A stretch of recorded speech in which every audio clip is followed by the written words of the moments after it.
Okay, welcome to the program. I'm Cito Beltran, your host, and you are watching Agenda on channels 8 and 250 of Signal TV. I hope I got that wrong because I don't know if you've had one of those days when nothing seems to stick. Your earphone keeps falling out, stuff keeps just falling out of place, and things don't seem to stick, as they said.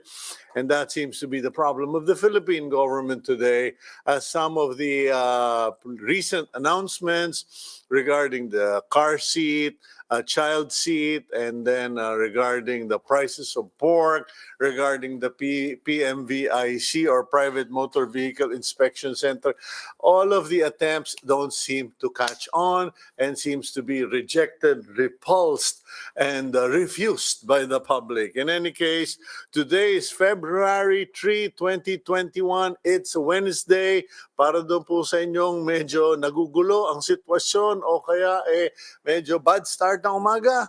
Wednesday usually is a day devoted to prayer, primarily by Catholics who go to church, and for us Christians or born-again Christians, every day of the week is fine for prayer. So I hope you start your day with prayers, and especially when things don't seem to work, go and pray, and then watch Agenda. Today, we are going to speak with two doctors, two physicians, and one is president of the Pediatric Infectious Disease Society of the Philippines, Dr. Lisa Ong-Lim, and Jhon Carandang, clinical psychologist. The reason we've invited them is because after all the brouhaha with the car seat and the Indian giving policy of let the children go and let the adults go out, it seems that that's one of the concerns right now. Paano na itong mga bata na nabuburyong, nadidepress, need physical activity? Because the irony is this: many of our leaders, or most of our national leaders, live in Metro Manila. Marami nga pong mga mayor dyan, mayor sa probinsya, pero naninirahan sa Metro Manila. And the problem is, their perspective is essentially Metro Manila and their own economic and personal context. Paano ibig ko sabihin? Gagawa ng patakaran. Bawal yung mga bata lumabas kasi magmo-malling lang yan. Marami pong lugar sa Pilipinas, wala pang mall. Baka may department store, baka may tindahan, baka may mga malalaking tindahan, pero hindi po lahat ng parte ng Pilipinas may mall. At hindi po lahat ng bata at Pilipino gustong mag-mall. Some of us just want to go for walks in the park. There are senior citizens 65 and above. Marami akong kilala, 65 to 70, kalalakas pa, nagja-jogging pa araw-araw. Pagkatapos hindi makapagsimba. May mga mas matanda, yung 70, 75, 80. Sasabihin sa inyo, Sito, iho, ano ba naman nangyayari? Baka magpakita na ako kay Lord, hindi pa ako nakapagkumpisal, hindi pa ako nakapangumunyon in person, okay? Now, here's the thing, this thing is a concern. Alam niyo po, meron akong, yung tiyuhin namin, namatay. Yung tita ko, si Tita Alice Morada na nakikiramay kami sa pamilya Morada, sabi niya sa akin, Sito, the only blessing was that he was able to receive the last sacrament. Kasi by some miracle, someone went to the hospital to give him the last sacrament. Marami po doon sa mga nauna sa ating mga nakakatanda, they value those things, the right and the privilege to go to church physically. Pero pinapayagan nga raw sa casino, pinapayagan kung saan-saan. Pag may rally ng politika, pwede, pero pagdating dito sa simbahan, hindi sila pinapayagan. Anyway, I don't wanna eat up all of our time, but we are going to tackle two areas. The two groups that have been largely put aside, detained, and seem to have been forgotten. The children who are 10 years old and below, and the senior citizens who are 65 and above. Para nagkakaroon na ng wholesale discrimination kasi raw 15 thank you Gab, 15 years old and below, and yung 65 and above, parang kasi sabi ng World Health Organization, I'm sorry Secretary Pingoy Duque, magkaibigan naman tayo, I think, no, magkaibigan pa tayo, pero alam nyo, hindi naman pwedeng basta sinabi na lang ng World Health Organization, you don't put it into context. Parang yung Private Motor Vehicle Inspection Center. First world standards for a third world country. Baka marami sa amin mawala na ng kotse. So in the same context, ito namang sa senior citizen, porke ba 65? Hindi na pwedeng lumabas ng bahay. Yun po, we know that the state, kasi ito rin ang problema, no? Sasabihin ng mga national leaders, we want the economy to move on. Sino ba may pera? Yung mga 65 and above. Maraming pera, mga retiree na yan. Wala nang masyadong luho yan. Sinong ginagastosan nila? Yung mga apo nila, yung mga 15 years old and below. Lalo na yung mga nasa paga 12, Gs, 9. Yan. Hindi mo papayagan si lolo at si lola, hindi mo rin papayagan yung apo, di anong ekonomiya pinagsasabi nyo? Diyan pa naman yung mga malalakas kumain. Anyway, let's go now to the front page of the Philippine Star.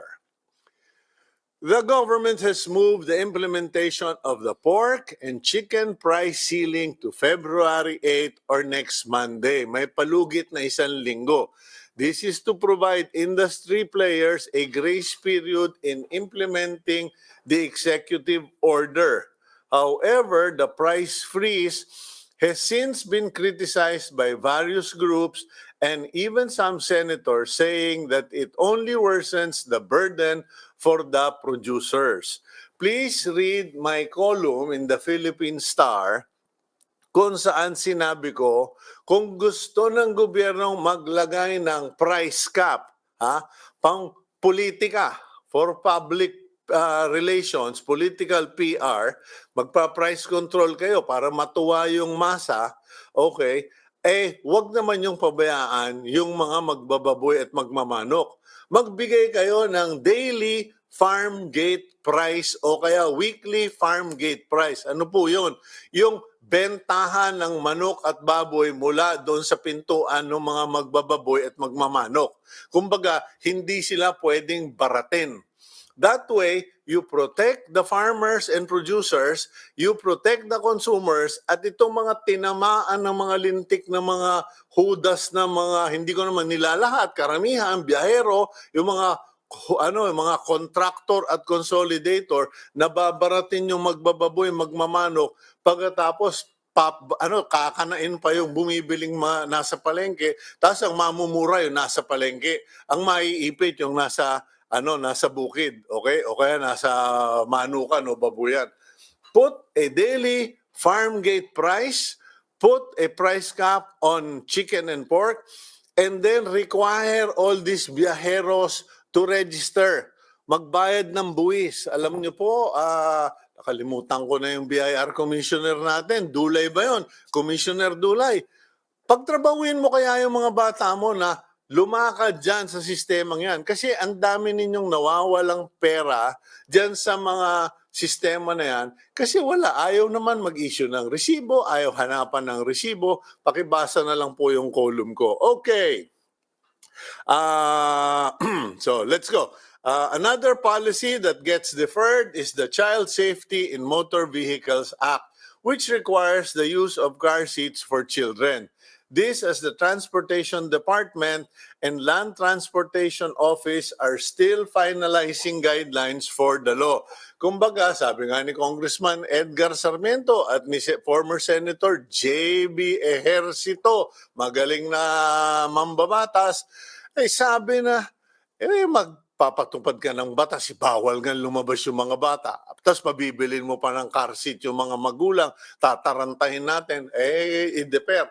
Ito po ang magandang balita, mga kaibigan. In the inside page of the Philippine Star, may balita po dito, ayan, fines deferred for same household car riders without mask. Kung natatandaan ninyo, no isang araw ay ating kinausap si Ginoong Jhon Kimpo, yung spokesman ng NLEX tungkol dun sa panghuhuli ng mga driver na pag nasilip nilang sa NLEX na hindi nakamask yung pasahero at yung driver, titikitan ng 2,000, kukunin yung lisensya. Ito, sabi na ng LTO, pag magkakasambahay, magkamag-anak, mag-asawa, mag-ama, magulang, anak, wak na singil, wak na fine. Kasi magkasama nga sa bahay, magkasama sa kama, magkasama sa kusina, wag naman sa banyo. Pagkatapos mumultahan mo kasi hindi nakamask yung isa. Anyway, ayan po, no, that's what I was referring to, that so many don't seem to stick. The car seat, the mask, etc., etc. Okay, in other news, President Rodrigo Duterte wants Baguio Mayor Benjamin Magalong to stay as contact tracing czar, even if Magalong has insisted that his resignation from the contact tracing post is irrevocable. Bawal sole, ha? Hindi po hindi po rubberized yung kanyang resignation. Wala pong lastiko. Pag binigay, hindi na pwedeng bawiin at ayaw nang bawiin. Alam niyo po, sinusuportahan ko si Mayor Magalong dyan. Why? Because if Mayor Magalong stays on as contact tracing czar, okay, which for all intents and purposes, wala naman talagang power. Kumbaga magsasabi ka lang and it's still the local governments who do the work, dikta ka lang. Ang problema, if he stays on, para bagang lalaking nanunulay sa dalawang ilog, okay, si Mayor Magalong, because he will have to split up his time between being the contact tracing czar and the mayor of Baguio. Now, if Mayor Magalong wants to think about his political future, what will happen is that baka masulot siya ng mga kalaban niya sa Baguio at gamitin pa yan laban sa kanya. Kasi alam niyo yung mga tiga Baguio, nako, medyo masentimento yung mga yan. They believe that their public servants must serve. Kung sabihin ng kalaban ni Magalong na, nako po, binoto-boto nyo kasi, ngayon, dumikit doon sa presidente, yun, ang pinagsisilbihan yung presidente, hindi yung mga tiga Baguio. Paktaylo si Magalong. So, ayan po, I support Mayor Magalong. He's doing a great job in contact tracing, but we have an entire government, the Republic of the Philippines. Wala na bang iba? Kawawa naman si Benji Magalong. Okay. Meanwhile, the Commission on Elections may ban face-to-face campaign for the 2022 polls due to the pandemic. Ayan. Not too much of a problem in the Philippines. Because in the Philippines, local elections is a transactional process, di ba? May transaction sa bilihan ng boto, may transaction yung dating mayor sa congressman. Pare, ikaw na mag-congressman this year, ako na magme-mayor. O kaya yung mayor, sweetheart, ikaw na muna. Kumbaga no, si Congressman Manik Manao, sweetheart, ala, ikaw nga muna ang pumesto din eh. Ayan na po, no? So, not much of a problem there. Although, there is a real possibility that COVID-19 will still be here and will still be a problem in 2022. So, tama. Congratulations to the COMELEC for thinking in advance. Okay. And the Foreign Affairs Department clarifies the Philippine government's stance on the situation in Myanmar, particularly the safety of its leader, Aung San Suu Kyi, saying that we are following the situation with deep concern. Maya, paano yun? Maya, puto maya, gaya, puto maya or something. Kasi nung isang araw, ang besame mucho, sabi nung isang tao dun sa Pasig, sabi nung nasa Pasig, we will not interfere in the local affairs of Myanmar. Pero nung biglang nagsalita si paring Joe Biden, biglang, we are concerned as well. Yan ang sinasabing gaya-gaya, putumaya. Okay, pag kanya ka nasabihang stay out of foreign affairs, sabi ni Teddy Boy Locsin. Okay, nako, hindi naman po ko nanggagatong kanya lang.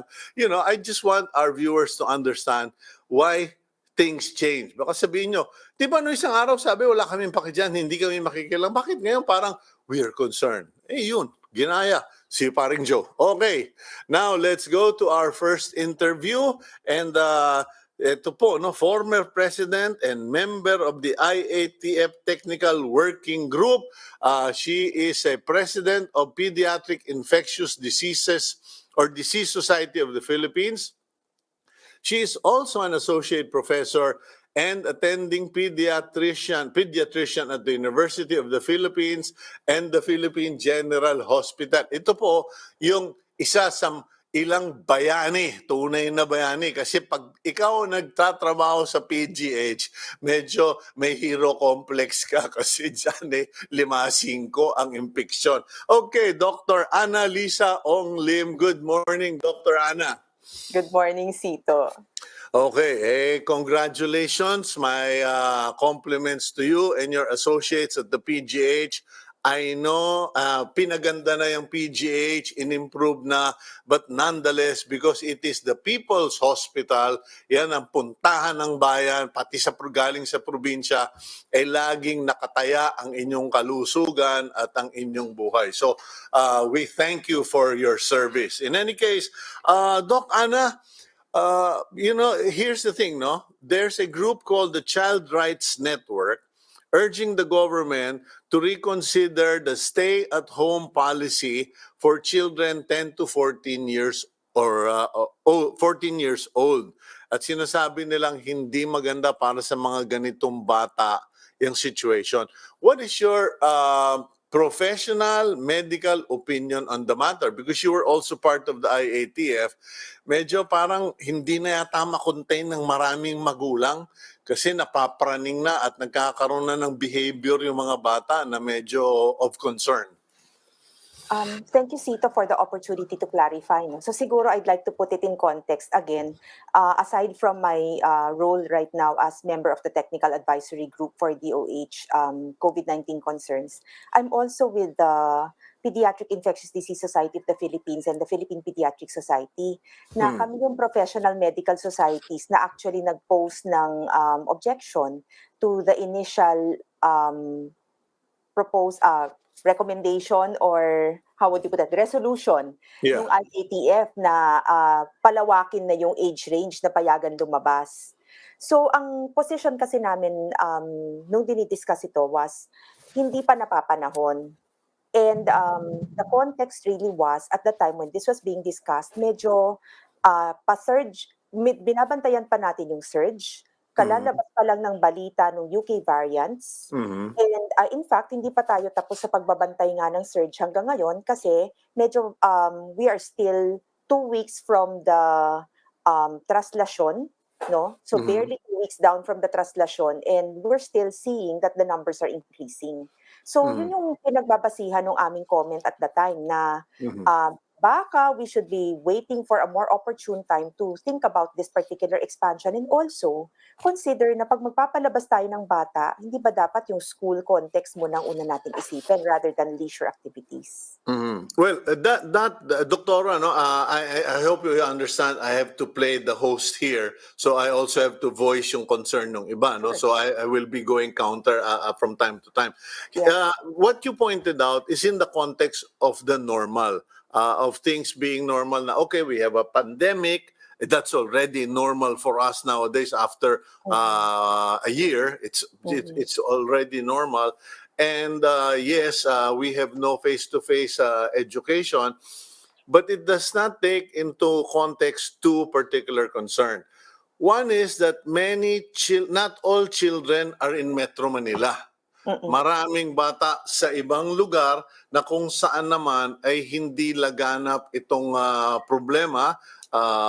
It is more subdued in many places, and also it doesn't recognize, or it refuses to recognize, that there is another emerging problem, which is the impact of the, I call it detention, on children. Yeah.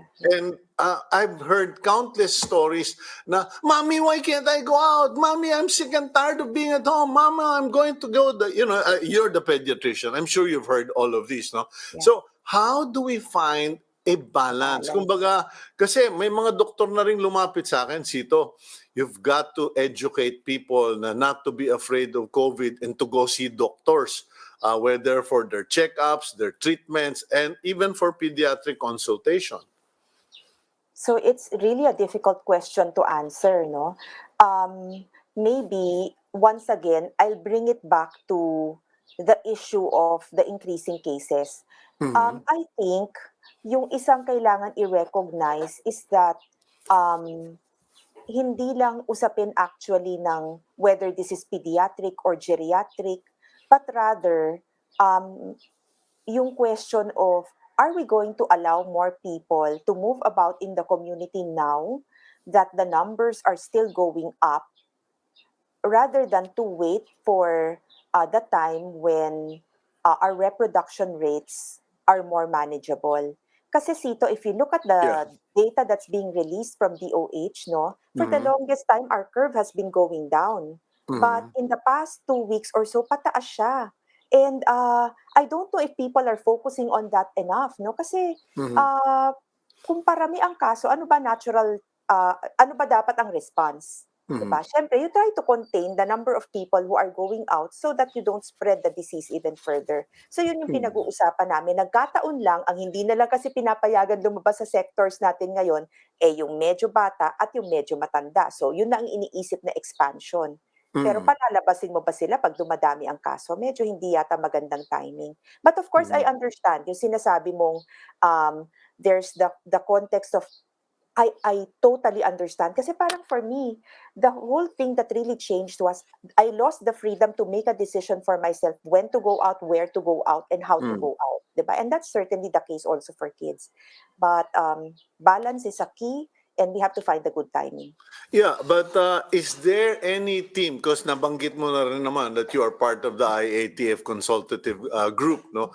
Is there actually a team that is researching, studying, working full-time to figure out how to deal with this special problem? Because, I mean, as a journalist and talking to so many experts like yourself, I often may solutions. Sabi ko, at least payagan naman ninyo yung mga matatanda magpunta from point A to point B. Kung meron silang bakasyonan kanyo sa Tagaytay, may bahay sila sa probinsya, etc., payagan natin. Kung magpupunta lang naman sa hospital at bibili ng gamit, payagan natin. But like you were saying, you're correct, no? Kasi may surges. But interestingly enough, the surges were because of the Christmas holiday, the translation, and again, mostly in Metro Manila na naman. Now, the question is, what about kung sa barangay lang, sa loob lang ng mga village, palabasin yung bata, maglakad lang dun sa village, sa kalsada, para maka-exercise? Kasi, I don't know if you've seen this as a pediatrician. I've definitely seen this, in school activities. They line up the kids. Oh, come on, follow the leader, following the leader, and they're happy kasi pinawisan sila. Right. But I'm talking about families bringing their children for a walk inside the village. Kasi parang at that level, pati yung barangay official, makakalaban ng mga nanay at tatay. Yeah. Ang hirap nga 'di ba? Even as personal advice to parents that I encounter, I tell them if you need to go out, it should be outdoors. It should be in an area with the ventilation that's pretty well secured, no? And then hindi ka man lang makalabas ng bahay kasi nga hinahabol ka ng barangay official. So paano mo naman i-reconcile yung ganung klaseng recommendation? I think the one of our problems, as you've also pointed out, no, we have good policies. That car seat policy is actually sound, no? Dapat matagal na tayong may ganyan eh. Pero yung implementation on the ground is the one that needs a lot of refinement. So if as a policy we said, okay, everybody is allowed to go out in open air spaces, that would have been a good recommendation. But getting from your home to the open air space is a different thing. How do you commute there? Nakipagsiksikan ka naman. So yun yung mga issues. But allow me to go back to my question.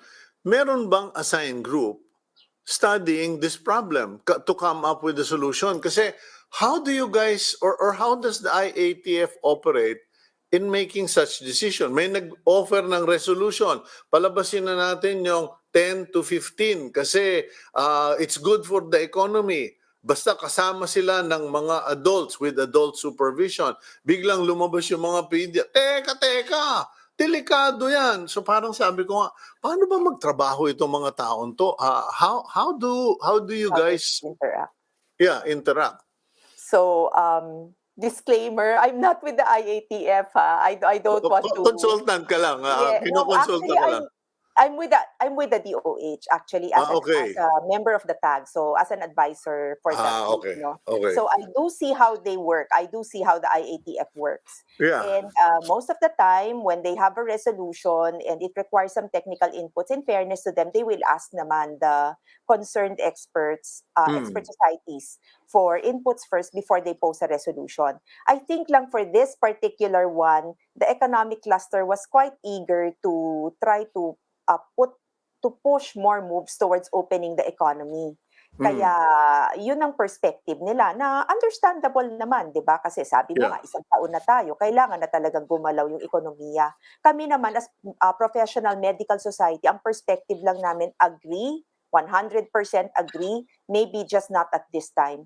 And maybe if it comes to that point where we're able to think about it, prioritize school and think about implementing it in a very limited manner in areas where we have better control.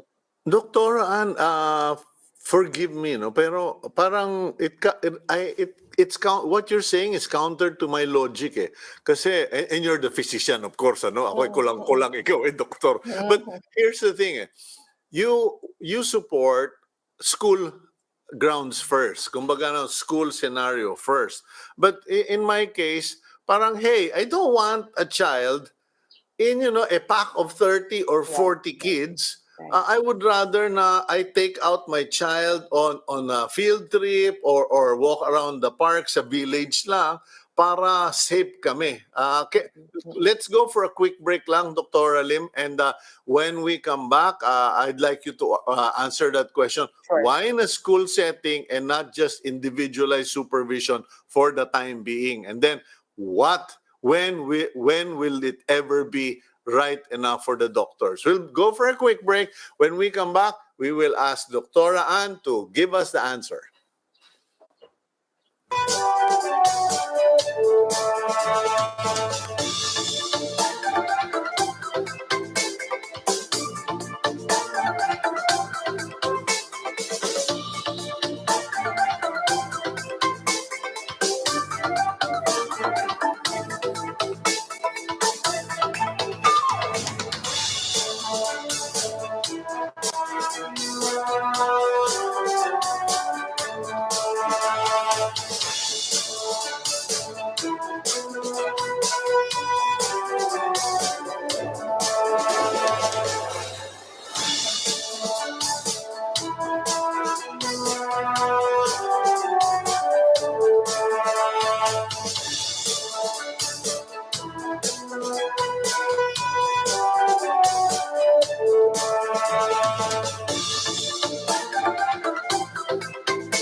Okay, you're back here on Agenda, and I just want to correct the misread that I did. Our guest is Dr. Lisa Ong-Lim. She is the immediate past president of the Pediatric Infectious Disease Society of the Philippines. Okay, Dr. Anna, yung tanong ko kanina, why do you support a school setting more than individualized supervision by parents going around the village? Kasi natatandaan ko noon, sa kainitan ng COVID, ang sinasabi ng mga IATF, okay lang kung dyan lang kayo sa barangay, wag na kayong lalabas ng barangay, etc. Dr. Lim.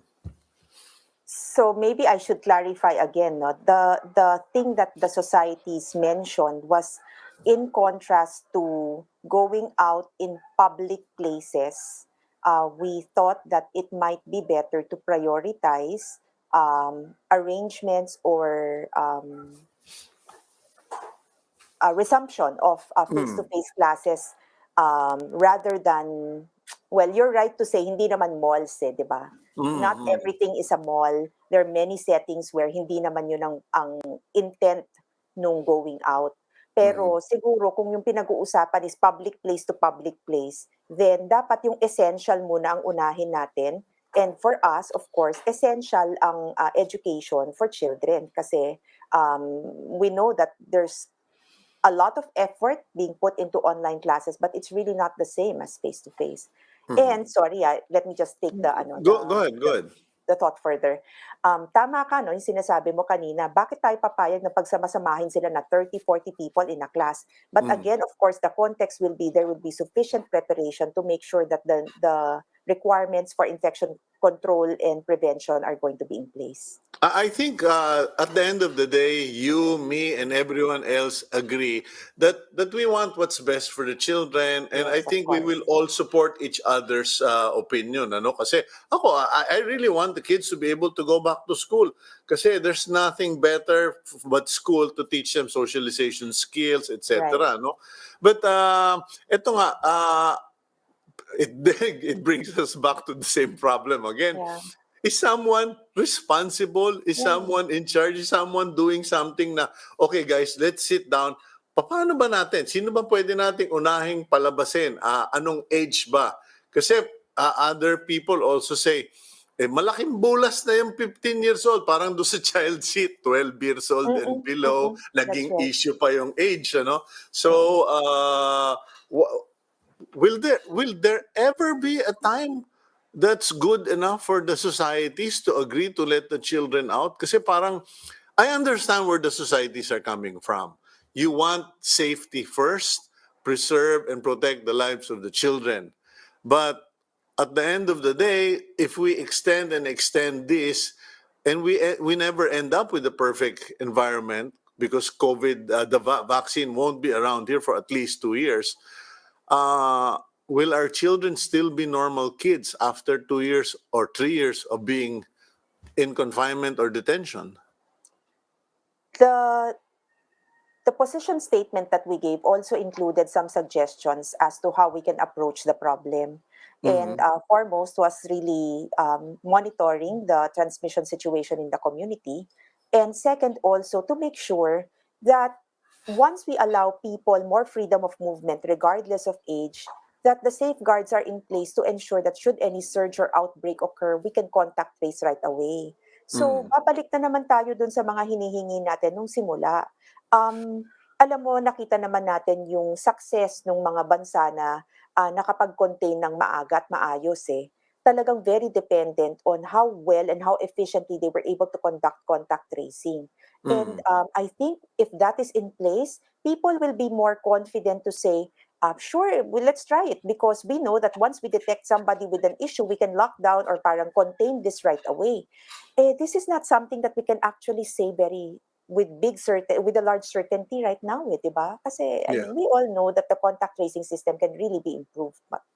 Okay, but the society, does the society recognize or at least acknowledge the possibility man lang that there is a trade-off, there is a price to pay? Kasi alam ko ang mga taong nakakulong, or contained or confined for an extended period, they pay a price for it mentally, psychologically. And there's a question here, Doctora, no? Among the kids from 0 to 15, is there an age group most affected by the quarantine, an age group that parents should pay extra attention to? So the reactions, of course, per age group will be very different. Perhaps for younger kids, they will manifest as behavioral disruptions. No, whereas for the older kids, they will have that and perhaps be more able to express their concerns, their issues. So I would say that for parents, any age group will warrant attention. And your question about whether will there be any effect? Yes, that's very well recognized. And in fact, as a professional medical society, that's also part of our advice to parents, no, na Mhm. bigyan natin sila ng nurturing environment na kahit na tayo ay nasa panibagong sitwasyon, we still are able to address their needs, no? And make sure that their mental and spiritual health is also paid attention to, not just their physical needs. Okay, I noticed that you are a pediatric infectious disease expert. Now, the question is, what are the sort of diseases that pop up among children that are confined in this context? Kasi magwa 1 year na silang walang labasan. Pagkatapos mukhang papahabain pa natin. Ano yung mga sakit na dapat bantayan, pag-ingatan ng mga magulang? Because there are the physical diseases and there are the mental diseases. Well, actually, no, medyo ironic na yung mga sakit na binabantayan natin dati kasi nagkukumpulan ng mga bata, syempre mas mababa yung rates na nakikita natin ngayon. Kasi yun na nga, wala na tayong masyadong gatherings. Meron pa rin, no? Actually, ang isang observation namin, dumadami na naman ng mga kaso ng dengue. It's something that people need to pay attention to. Because kahit hindi nagkukumpulan, pag malamok sa bahay, pwede ka pa rin mahawa.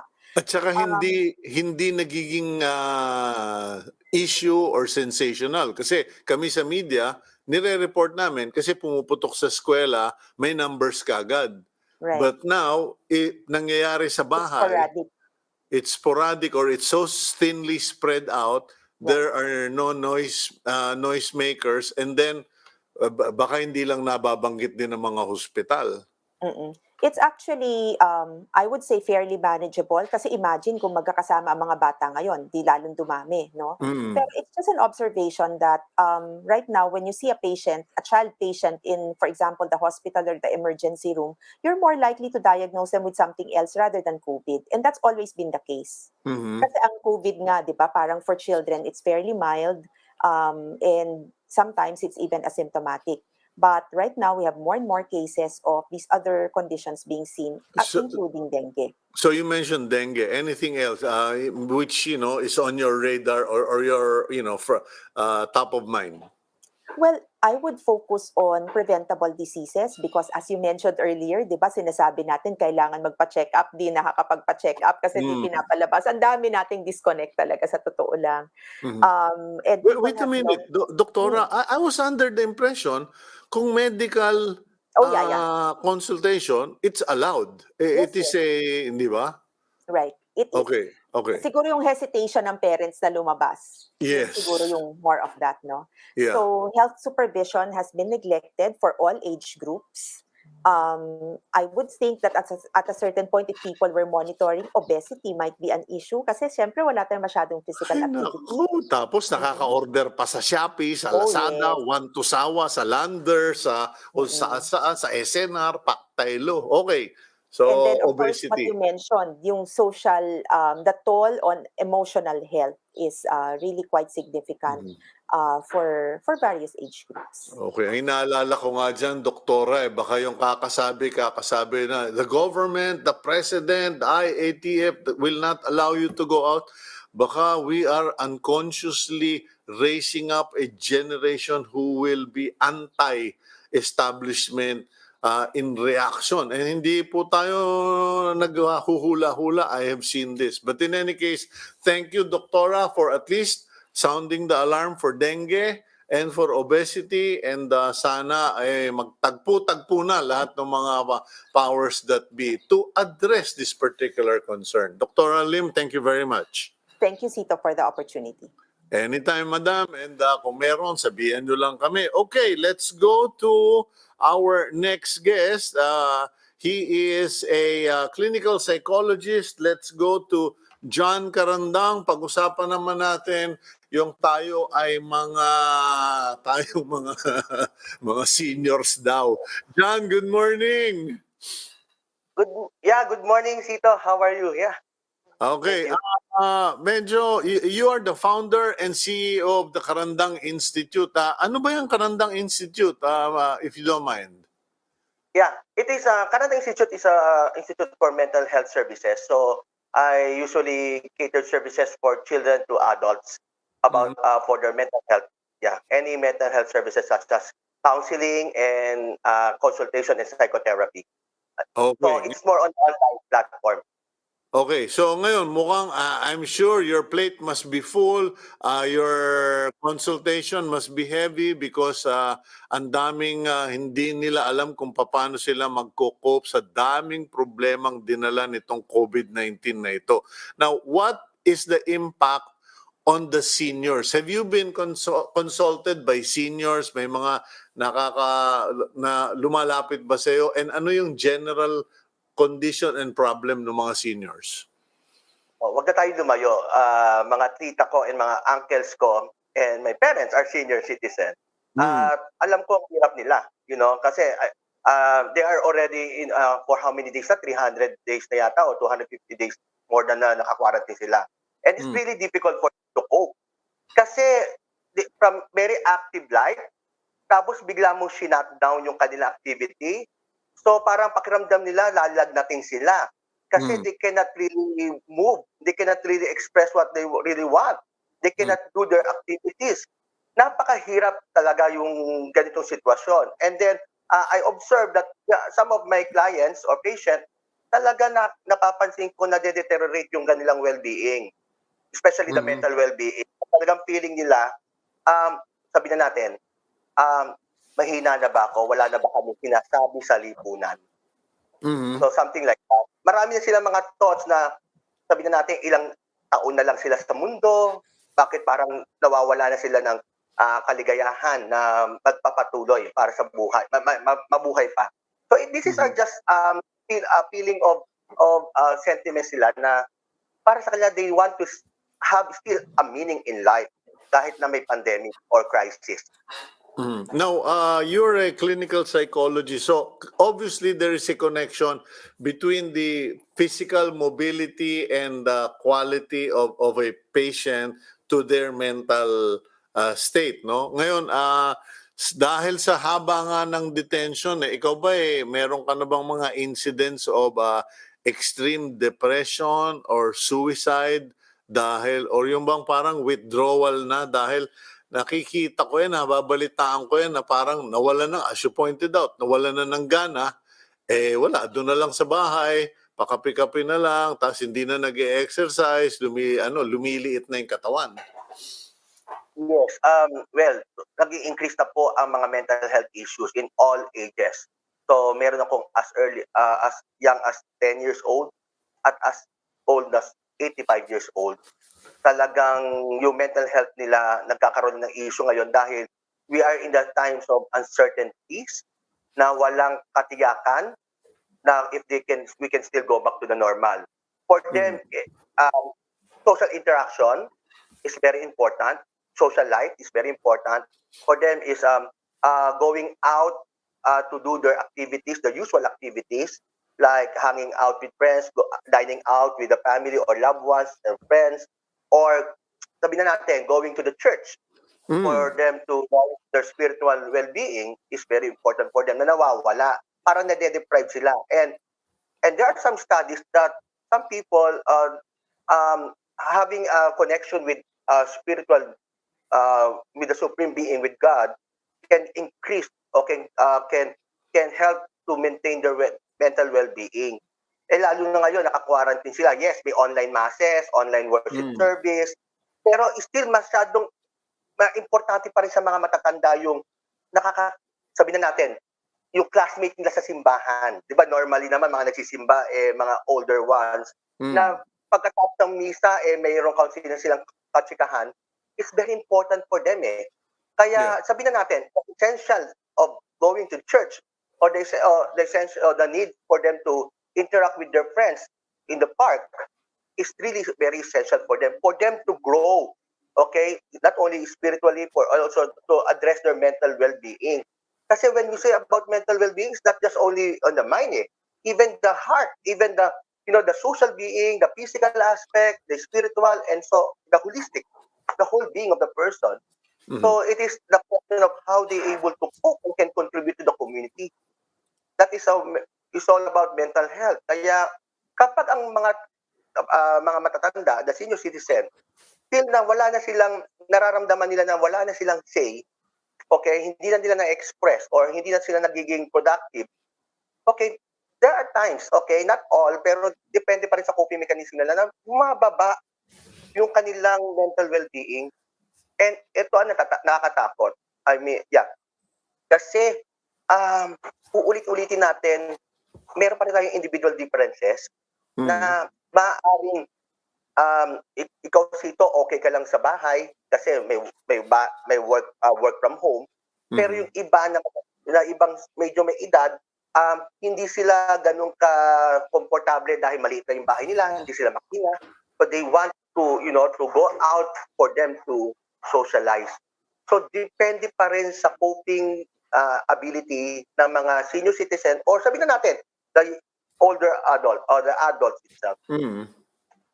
Okay, what impact? Kasi alam mo may mga opisyal sasabihin sa atin, may online naman may online Zumba, may online order ng pagkain, may online library, may online church, may mga movies, may mga Netflix.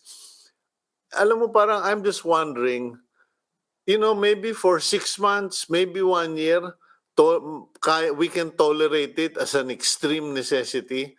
Pero what is the impact of all of this online living on senior citizens beyond 1 year? Because, mag-1 year na tayo.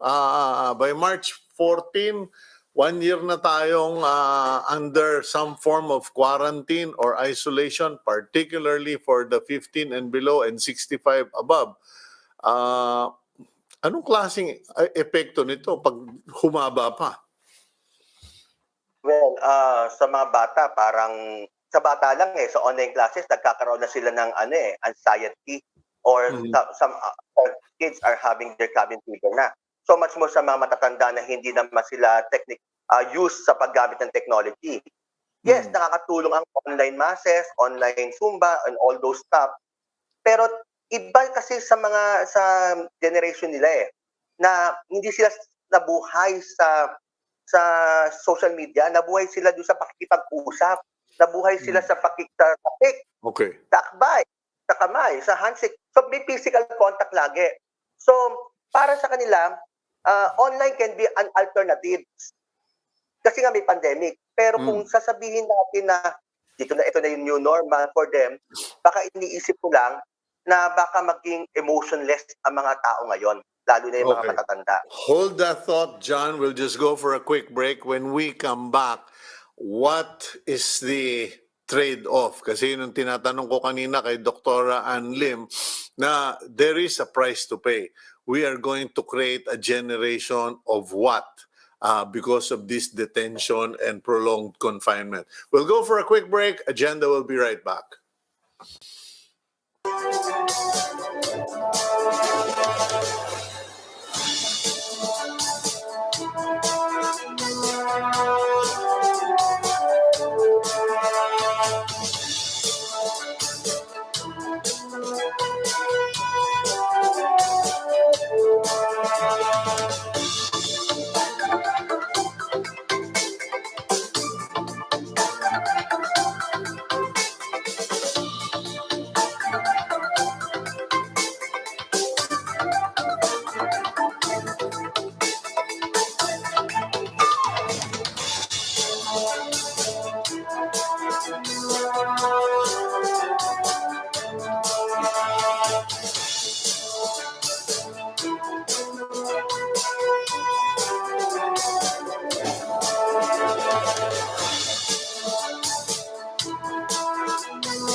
Okay, you're back here on Agenda. I'm Cito Beltran, your host, and you are watching us via Signal TV, channels 8 and 250, as well as on Facebook.com/OneNewsPH. And you can also watch us via YouTube. Just put in One News PH. Okay, with us is Jhon Carandang, clinical psychologist. And John, tanong ko lang, no?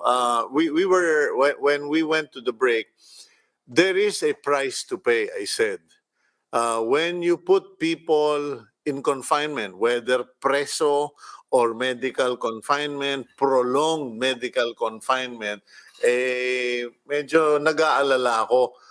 Ano ang kalalabasan sa pag-iisip? Because I know this, no? I've had a friend who was detained for, I think, 4 or 5 days on a false charge. And then when he came out, naglakad. Ewan ko kung ilang oras na naglakad yung mama. Pagkatapos sabi ko, where the hell did you go? Sabi niya, I just had to go out. And then I realized he needed to convince himself and reassure himself that he was already free and that no one was going to grab him. Parang ganon, ano? But, 1 year of quarantine. And it's justified. There's COVID-19. But what is going to be the outcome? Okay. Yes. The outcome will be the same, almost the same. Kung yun ang coping mechanism niya na parang maglalakad ng mga pakiramdam nila, nakulong sila na mahaba. Maintindihan ng mga matatanda to. Pero kasi kapag ito na prolong para sa akin, it really we have to address talaga yung mental health being first. Iba-iba kasi ang gusto ng mga matatanda. Ibig sabihin, may mga matatanda na okay lang sa bahay, homebody. May mga matatanda na napaka-extrovert, na napaka-sociable. So, talagang makikita na, hindi natin ma-predict kung ano ang magiging impact nito. Pero para sa akin, if we given them a chance, okay, to do whatever they want to do with precautionary measure, at least minimum health protocol, I believe that they can find their meaning again to continue to live, okay? Kasi kapag ang isang tao sinosuppress mo without doing anything o na idle lang siya sa bahay or hindi siya nagiging productive, then there are a lot of negative thoughts that comes into your mind. Sabi nga ng isang sikat na santo, si Don Bosco, an idle mind is a workshop of evil. So kapag ang isang matanda o isang tao na walang ginagawa sa bahay kundi pa ikot lang or there are a lot of things na papasok, it can create na magsi-self-pity and then mapipil niya na may sadness. Pag hindi niya na-overcome yung sadness, biglang magkakaroon ng emptiness and then depression might lead into depression. So ito na yung mga possible. May mga ibang matatanda na sorry. Yeah, John, is there a possibility or likelihood that the prolonged detention of citizens 65 and above, when I say, kasi ngayon, 11 months and a few days running, pero malapit nang mag 1 year. Pag humaba pa ito, is there the likely possibility that we will have premature deaths among otherwise previously healthy senior citizens? Magkakaroon ba tayo ng parang bump dahil hindi na nakapag-exercise kasi na-depressed na dahil ganito ganyan. Itong detention, does it sometimes cause premature deaths among an already challenged age population? I cannot really say kung magkakaroon ng premature death kasi I don't have enough sufficient data about that. However, kasi ang sinasabi namin mga mental health practitioners, the next pandemic is the mental health issues. Okay? Yun yung concern ngayon na sana wag naman tumaas ang mental health issues and concerns after this COVID-19 kasi kaya nga masyado kami active ngayon to educate the individuals on how to cope. Otherwise kasi kapag naging focus lang tayo sa economy, focus lang tayo dito sa mga health protocols. It's okay, walang problema sa akin. Pero we have to also consider yung well-being ng bawat isa, lalo na mga matatanda, kasi minsan na lang sila mabubuhay eh. I mean, marami na silang napagdaanan sa buhay, kailangan nilang ma-spend ito ng may kabuluhan sa huling sandali ng kanilang buhay. At so, aking okay, so possible na pag nakalabas na sila dito sa detention na ito, na nilagay sila by their family, by the government, by the local government, there is a possibility that we are going to have a population of senior citizens who are going to be aggressive, self-assertive, and medyo kumbaga wag niyo akong pakialaman, pinakialaman niyo na ako, hindi ko ibibigay ang mana, kakainin ko yung gusto ko, yung and I, I'm not natatawa ka, pero kung magulang mo o kamag-anak mo yung aggressive and assertive, baka magkamot ka ng ulo at bigla kang magrosaryo at manalangin sa perwisyo nga abutin. Hindi imposible 'yon, ano? Yes, oo, kahit naman sino kahit bata I mean, nung nagka-quarantine tayo ng ECQ nung March, April, May, paglabas ko talagang nung nagbukas ang coffee shop, talagang tumambay ako sa coffee shop at kinain ko yung gusto kong pagkain kasi na-deprive ako So much mo sa mga matatanda. Marami silang marami silang hopes and dreams pa na gusto na matupad sa huling sandali ng kanilang buhay. Naku, kawawa naman yung mga umaasang makakatanggap sila ng pamana. Lalo na yung mga lolo at lolang mainit ang ulo. Palagay ko may mga taong medyo hindi kayo kasali sa mana. Okay. In any case, Doc Jhon, thank you very much for your time today. And I do hope that the authorities, kahit na paano ay binibigyan natin ng information, ay mag-isip-isip sila na gumawa ng paraan para makalabas itong mga 65 and above. Kasi many Filipinos who are 65 to 70 man lang o 75, malalakas pa. Huwag natin ginagaya doon sa ibang bansa na bine-baby. Thank you very much, Doc Jhon. Thank you very much at gusto ko lang sabihin sa mga senior citizen na ang mindset nila is all is well. Kailangan nilang tandaan yon, all is well, all shall be well, para at least maging kahit paano maibsan yung kanilang lumbay o lungkot na nararamdaman sa panahon ng pandemic. Okay. Thank you. Okay, that's Doc Jhon Carandang, or President of the Carandang Institute. Alam niyo po, pa-goodbye na tayo at naubusan tayo ng oras this morning. But in case you're a senior citizen, give yourself to-do lists. Kahit anong simple, basta gawin nyo lang yung to-do list na yun araw-araw. Kasi personal experience po. The minute I stopped writing my to-do list, I started making tambay, I started watching video, I started just sitting in the seat, and wala na, biglang the day passed by. So I am now back on my to-do list. I just move around and keep myself busy. May the Lord bless all of you. May He grant you wisdom. May He give you answered prayers. And may He give you a fruitful and productive day. And please, pray din po para sa amin sa agenda at para sa pamilya ko, especially my sister Marisa Beltran Altamirano, who is battling breast cancer, and lahat na rin po nung may mga breast cancer. God bless all of you. Thank you for watching Agenda.